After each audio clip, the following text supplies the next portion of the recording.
Hello friends, instant పొంగనాలండి. ఎంత taste ఉన్నదో తెలుసా? పిల్లలైతే భలే తింటారండి. ముందుగా ప్రాసెస్‌లోకి వెళ్దాం. ఒక కప్పు ఉప్మా రవ్వండి. అలానే అరకప్పు వచ్చేసి అటుకుల్ని మిక్సీలో కొట్టి ఆ పొడి వేసినాను. ఒక కప్పు పెరుగు, తగినంత వాటర్ వేసుకోవాలి. మనము దోస బ్యాటర్ ఎలా చేసుకుంటాం అలా.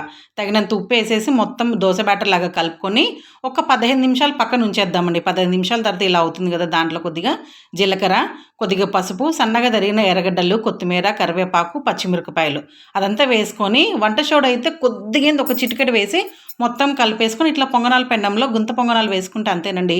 చాలా టేస్టీగా ఉన్నది తెలుసా? అసలు మనం దోస బ్యాటర్‌తో ఎలా పొంగనాలు చేసుకుంటాం అలా ఉన్నాయి. అలానే రవ్వ వేసినా కదా, ఉప్మా రవ్వ, అందుకని మధ్యలో క్రిస్పీగా చాలా బాగుంది. రవ్వ దోస తింటే ఎట్లా ఉంటుంది అట్లా రవ్వ పొంగనాలండి. ఇన్స్టెంట్ పొంగనాలు అట్లనే మనం ఒక్క 15 నిమిషాల్లో రెడీ అయిపోతాయండి. దీంట్లోకి అయితే మేము కెచప్ అయితే నంచుకున్నాం. అలానే ఎర్రగడ్డ పచ్చడి నా స్పెషల్. ఎంత బాగుంటుందో తెలుసా? ఒకసారి ట్రై చేయండి.